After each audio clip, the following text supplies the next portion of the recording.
Chipped ham and football. That's what Pittsburgh does. Welcome back to another episode, everybody. Hope you're doing well. I'm Brian Batko with you as always from the Pittsburgh Post-Gazette, one of your Steelers beat writers. Appreciate you tuning in for today's show. We're going to talk more about this mega deal, Steelers, Dolphins, that happened on Monday. Now it's Tuesday, July 1st. Whew, the sands are running through the hourglass on the summer of 2025, unfortunately, but that also means we are getting closer to football season. It's now officially training camp month. So we're going to continue to sift through Minkah Fitzpatrick out, Jalen Ramsey and Jonnu Smith in. And today we're going to do it with Orlando Alzugaray, longtime Miami sports talk host. He's got the Big O show wherever you get your podcasts. So you can check him out there.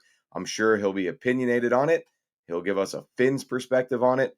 That'll be fun to do, to talk with Big O. And as always, this show is powered by Pella. No better place to get new windows and doors installed in your home than from the fine folks at Pella, who can help you save on energy costs year-round. Schedule a free in-home consultation with your local Pella windows and doors to find the right product for your home and your budget. Give them a call at 866-593-1560 to discuss your project further. That's 866-593-1560 to get started planning your new windows and doors installation with Pella Windows and Doors of Pittsburgh. We'll be right back on the other side with Orlando Alzugaray from South Florida.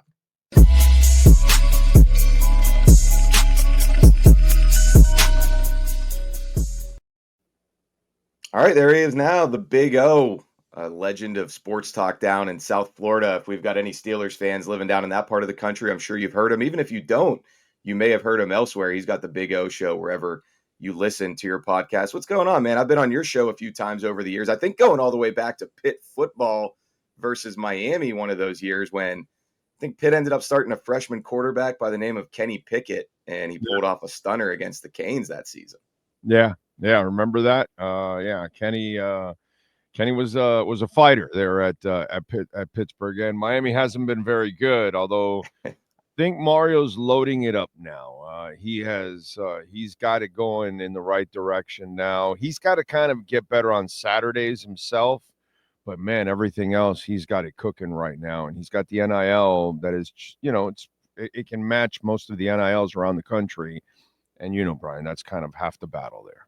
Absolutely. Well, hey, it's called Chipped Ham and Football, this show, but we didn't come to talk about Pitt football. We came to talk about the Steelers, as we always do, and yesterday was a seismic day here in Pittsburgh with the departure of Minkah Fitzpatrick. He was a real pillar player, as my beat partner Chris Carter always puts it.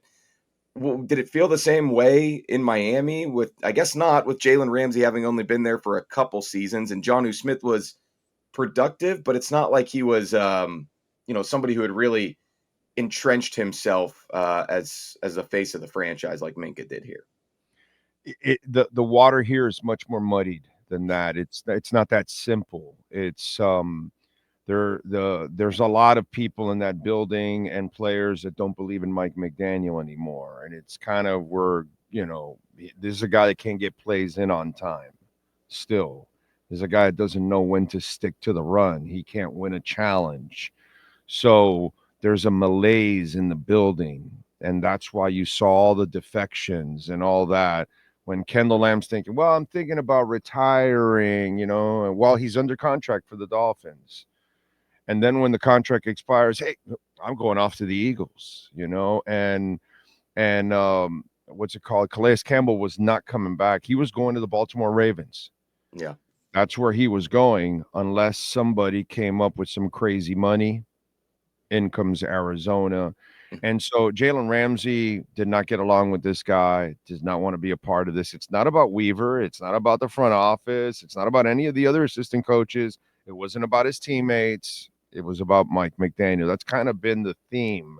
That's why Tyreek Hill has been such a flake in all of this. And so players wanted to go. Javon Holland wanted to leave. Other players they've been happy. This is not going in the right direction right now, Brian. This has gone in the other direction. And so you have players that want out. And then let's be honest here. And since I'm kind of, I was in radio for 30 years. Now I'm super blessed that the last 5 years I'm on my own platform. I control my content. I control my sponsors. I control everything. So I can say whatever I want. We're in this Jonnu Smith situation because Rosenhaus negotiated an absolutely horrible deal. That's why we're here. That's And it. he wanted more based on the season that he just had, right? The 30-year-old tight end said, "Oh crap, I'm going into the final season on a team that's going nowhere in the Miami Dolphins because they are going nowhere. They're not going anywhere. They're not even going to make the playoffs this year." But the bottom line is, he goes, "Oh crap, my agent negotiated an absolutely horrible deal. Nobody in the media will say it here because they're afraid because they can't call Drew Rosenhaus after and rip him. I don't give a rat's ass. You know me, Brian. You've known me forever. I don't care. I call it like it is. Drew Rosenhaus negotiated an absolutely horrible deal and now had to get himself out of this somehow or another. And so he got the Steelers to give him $12 million next year. Problem is, as I've been saying on my show for a while, I believe Mike McDaniel gets fired during the season and Weaver gets elevated. That's what happens. You don't know who's the offensive coordinator next year. They didn't really invest in the offense as much. They invested more in the defense this offseason. They have let McDaniel like, hey man, you're up that creek on your own. If you can swim, we'll find out. If you can't, we're making a change. So I think they didn't want to pay Jonnu at that age. Steelers, well, they're going all in with Aaron Rodgers, so let's give them another weapon. I understand the desperation move that the Steelers are making here on their end. You know, I mean, for the Dolphins, this was about, wow, we unloaded a disgruntled player that wasn't going to come back. And if you tried to bring Jalen Ramsey back, it was going to be bad. And then Jonnu Smith was on a terrible contract that his agent screwed up, and now his agent needs to like try to find a deal to find some money for his client. And so now this ends up happening, and the Dolphins are like, no, we're not committing any more money because they have committed already too much money and they got burned by it, just like with the Jalen Ramsey deal. So And the this Steelers have Arthur Smith calling plays, and that's the guy who unlocked Jonnu once upon a time. So a very soft place to land for him. Yeah. So this is a move that is facilitating two different parties for different reasons. And everybody has a different agenda here. And so for the Dolphins, they get a younger player in return. We'll see how he plays here in this system with Weaver, but you have the option of getting out of it as quickly as possible. You got out of the Jalen Ramsey mess. You got out of the Jonnu Smith mess, even though he was good for you here, and it's bad for Tua that he's gone, but you weren't willing to spend that money because they won't tell you, but I'll tell you. There's a big question mark on who comes back next year. You know what I mean? So that's why I think they have that big question. They're like, no, we can't bring Jonnu Smith back and give him a big deal because if we bring another person to be the head coach / offensive coordinator, they may not like Jonnu. So we're not doing this anymore. So this was a move that really helped the Dolphins out. They cleared up cap space. They got a 5th round pick in 2027. I got to tell you, on your end, I'm not sure what the Steelers are thinking. I got to say, I'm unimpressed on their end. I think they took an L on this one, but that's just me. That's interesting, and that's fine. We're not a parochial podcast here where we only want to hear pro Steelers opinions. What you kind of paint a picture there, Big O, of you don't really put the onus on Jalen Ramsey as being a problem. It was more of friction between the two. But I think a question that I'm getting from a lot of readers and listeners is, what's going on with the ego there? Is he somebody who's going to be annoyed after a while? Like, tell me about him and his 2-season tenure in Miami that fell apart rather quickly after that big money contract extension last season. Brian, he balled. He played. Don't let anybody tell you. Okay, now there are some, chinks in the armor. He can get burned now. He's not the shutdown guy. He's not a top 10 corner anymore. He's still a good corner, Brian. Okay, but he will get burned, and they will pick on him, and there'll be a couple of receivers that will give him some trouble this year. But there'll be plays that he'll make. He'll give you some great effort. He'll help out on the run. He'll hit people. Okay. Is he a character problem? He's always been that. But the Steelers have the greatest coach in the NFL at dealing with characters, dude. I mean, after we find out what Ben Roethlisberger is, and Antonio Brown, and Le'Veon Bell, and all of that, and all the wacky receivers that they keep drafting, and this guy keeps having to deal with all these characters that they bring in. Well, you brought in another character. There is nobody better at that overall, I think, than Mike I think he Tomlin. signs up to deal with these guys too, though, which it's interesting. I mean, bringing in Jalen Ramsey, DK Metcalf. Yeah. How much power does he have in personnel? Because, He like, has a lot. He has a lot. wow. He's So then, very, yeah. He's got to go. He's got the juice in Pittsburgh. okay, so then he's part of the problem then, because to me that's been the demise of the Steelers, is that they're not that good in personnel anymore, and they keep, Jesus Christ, dude, they bring in talented receivers, but they're all head cases. It's Yeah, like, and fans here always wonder, like, it's like a chicken or the egg. I mean, are they getting guys who are uncoachable? Is he yeah, keeping them on the straight and narrow and getting production out of them until you just simply can't anymore? Or is it an enabling thing and it keeps ending poorly? I think Jalen Ramsey and DK Metcalf, from where I sit, obviously, I've never covered in Seattle or Miami or LA or Jacksonville. It seems like they're guys who play hard, they want to win. They're super competitive. They're super fiery, but they think very highly of themselves. And it is going to take some massaging of the ego that comes with getting the bag in the NFL. And I'm just interested in how this powder keg is going to play out. yeah, it's unless you're winning, they're not going to be happy. Line, bottom line. And if they see incompetence, and if it's not good or whatever, you will lose them, and they will complain, and they will be, and that's what was going on in the locker room with Jalen Ramsey, obviously, because he was pissed at the incompetence that he was seeing with the Miami Dolphins. And it's been under Mike McDaniel, it's really incompetent, dude. He's one of the most incompetent coaches I have ever seen in my life. So I understand what's going on in Miami. It's bad. You know what I This mean? hurts me because I'm a Mike McDaniel fan. I see the pressers. I think he's a funny guy. He's entertaining from the outside. You So nailed I'm it. bummed to hear this. By the way, have you heard any player say, Mike's a great coach, man? Mike really teaches me offense. Mike's a leader. Mike's tough. No, Mike's funny. Oh, he's a funny guy. Oh, he makes me laugh. That's what everybody says. Dude, Eric Spoelstra's not going to make you laugh, bro. Just not. It's just not about laughing. You know what I'm saying? And I guess I want McDaniel to have that I'm switch not. that he can flip when it comes to gut check time and turn into the Yeah, leader of men that you need. But yeah, I guess so far not so good. you can't be a jokester all the time, dude. It just doesn't work. And you've been at this long enough, bro. You can't go from good cop to bad cop. You can't go from bad cop to good cop. That just does not work. And so you said a great word, that you wonder what's going on with the Steelers, which I think it's a little bit of both, by the way. But when you talk about enablers, that's exactly what Mike McDaniel is. He's an enabler, and he is not strong enough to challenge these tough characters that are out there. You know what I mean? And so at least with Tomlin, you have a fighting chance against those kind of characters. With Mike McDaniel, he gets eaten up like Pac-Man. I told them, the people on my show, and tell your audience, they weren't giving Tyreek Hill the money last year. The front office wasn't giving him the money. They got convinced by Mike McDaniel. And then now they're paying the price.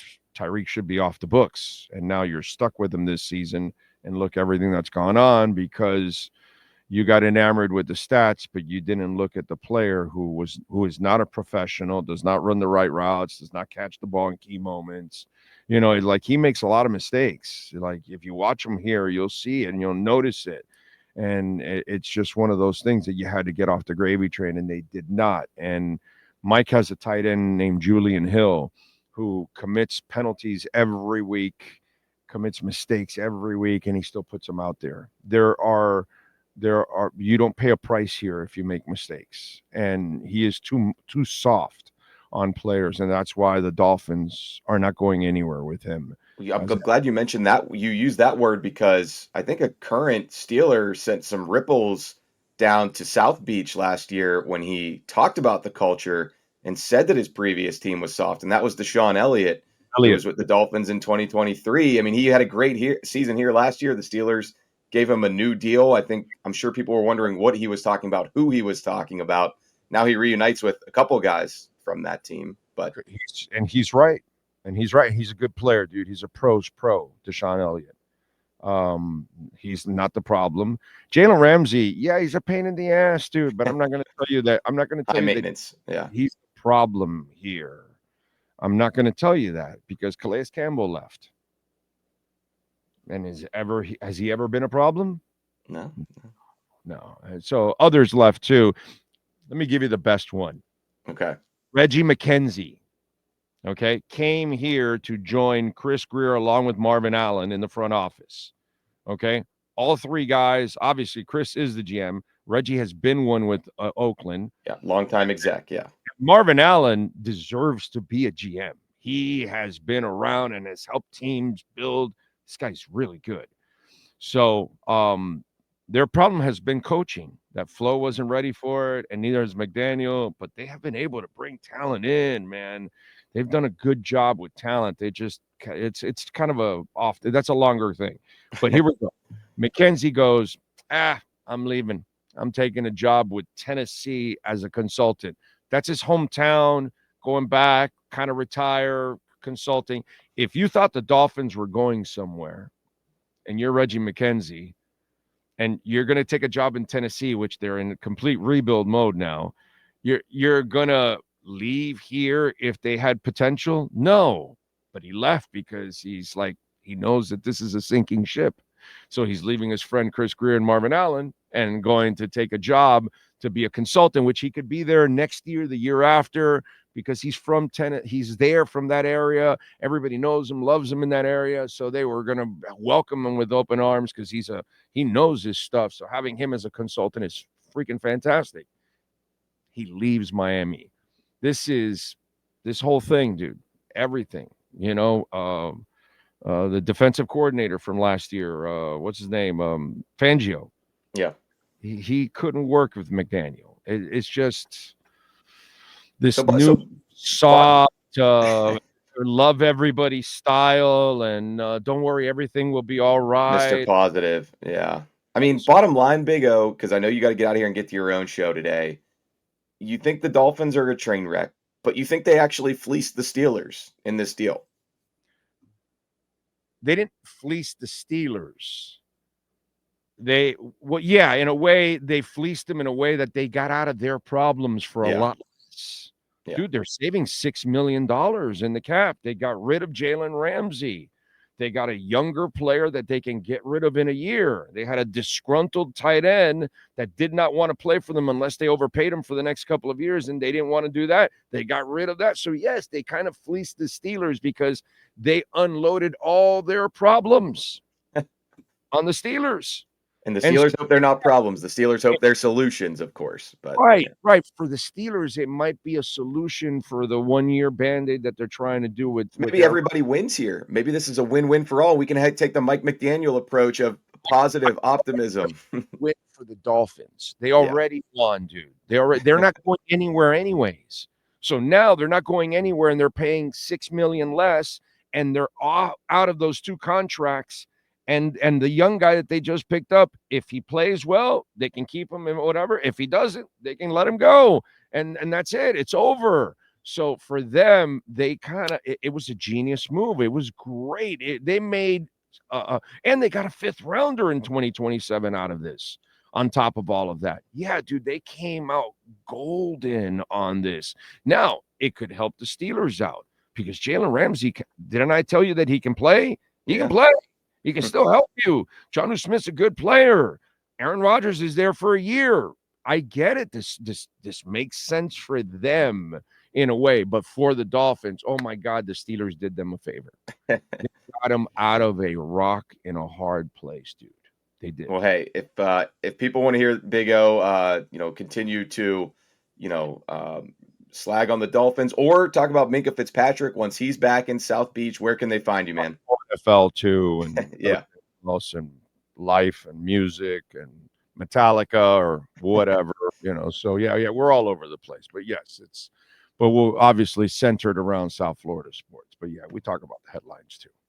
For sure. Well, hey, Orlando Alzugaray from the Big O Show down in Miami. Appreciate you hopping on with me to give us the Finns perspective for the most part. And we'll talk to you again. All right, man? Anytime, my friend. You got it. We'll see you. There he goes.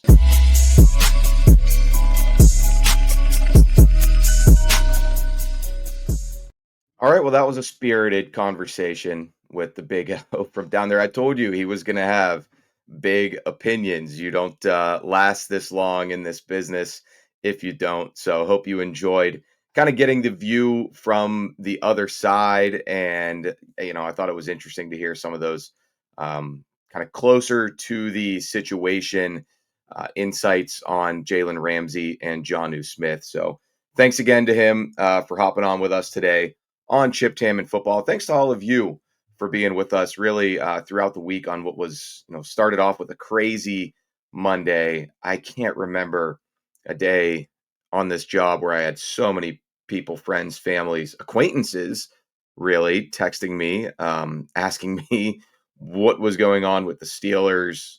How could they trade Minkah? What are they going to do with their number 39 jersey that they just bought last month or they just bought for their kid? Those are the human toll of moves like this, but the one of the hallmarks so far of the Omar Khan regime. And again, like I told Big O, Mike Tomlin is in lockstep with all of this by and large, as far as we can tell.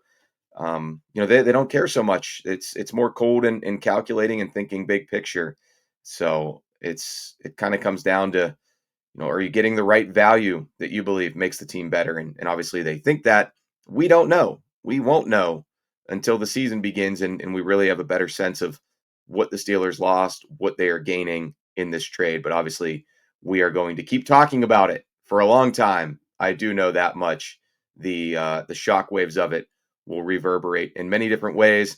Thanks as always for tuning in. We will see you guys the rest of this week on the North Shore Drive podcast. Paul Zeiss, Jason Mackey will be all over the proverbial airwaves as well. And we'll have a lot more written content breaking it all down. I'm Brian Batko. Enjoy the rest of your Tuesday. Enjoy the rest of your July.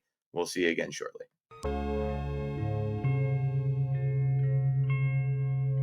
Thank you for checking out this content from Post-Gazette Sports. If you watch this video on YouTube, please like the video and subscribe to our channel. For all of the sports coverage the Post-Gazette has to offer, visit post-gazette.com.